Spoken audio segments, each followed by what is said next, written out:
Hello बच्चों, let's start the question. Consider the following nuclear decay. Initially uranium 23692 at the rest. So आपको equation दिया गया है। Uranium जिसका मास नंबर 236 है, एटॉमिक नंबर 92 है, जब डीके हो रहा है तो थोरियम में कन्वर्ट हो रहा है, जहां जेड 90 के इक्वल हो जाएगा और ए 230 के इक्वल हो गया, 232 प्लस एक्स, एक पार्टिकल बाहर निकल रहा है। Regarding this nuclear decay, select the correct statement. अब देखिए यहाँ पे अगर हम बात करें तो हमें दिखाई दे रहा है कि यहाँ पे आपका जो पहले ए था वो कितने से कम हो गया, a-4 से कम हो गया, और जो पहले जेड था वो z-2 से कम हो गया। तो ऑब्वियस है कि एक्स का जो आइडेंटिफिकेशन अगर हम करें तो 2He4 होगा और साथ में एक अमाउंट ऑफ एनर्जी भी रिलीज होगी। ओके, देखिए अब हम बात करते हैं कि the nucleus x may B at rest not, क्योंकि एक्स के पास में क्या है, कुछ काइनेटिक एनर्जी होगी। ठीक है, इस वजह से हम कह सकते हैं कि इस पर्टिकुलर न्यूक्लियर डीके में एक्स जो है, एक्स न्यूक्लियाई जो है वो रेस्ट में नहीं होगा ड्यू टू काइनेटिक एनर्जी रखता है। तो हम बोल सकते हैं कि ये ऑप्शन हमारा इनकरेक्ट है।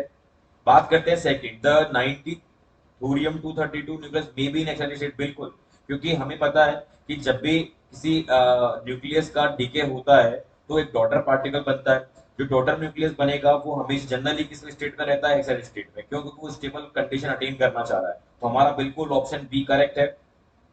थर्ड ऑप्शन की बात करते हैं dear, the X may be have kinetic energy but 90 thorium 232 will be at rest. नहीं, जब हम कह रहे हैं कि एक्साइटेड स्टेट में है तो ऑब्वियस है कि एक्स के पास कुछ काइनेटिक एनर्जी होगी।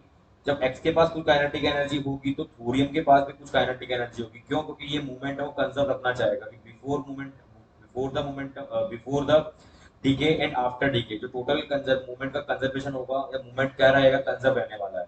हम ये कह सकते हैं कि थोरियम जो है, अगर अगर एक्स के पास कुछ काइनेटिक एनर्जी है तो थोरियम के पास भी कुछ काइनेटिक एनर्जी होगी, तो ये रेस्ट में नहीं होगा। तो ये हमारा ऑप्शन गलत हो जाएगा डी।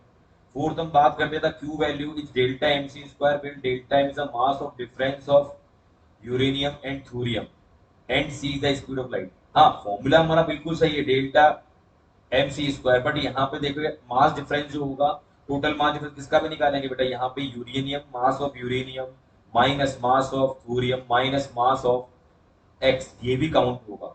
ओके, और इसको मल्टीप्लाई करेंगे सी स्क्वायर से, तब हमें क्या मिलेगा, क्यू वैल्यू मिलने वाला है। ठीक है डियर, तो हम कह सकते हैं कि ये ऑप्शन भी हमारा क्या होगा, इनकरेक्ट, क्योंकि यहाँ पे इसने एमएस का मास करेक्ट इंक्लूड नहीं किया है। तो हमारा सिर्फ ऑप्शन क्या करेक्ट है dear, B is correct option for this question. Okay, so I think you will get the answer. Thank you very much.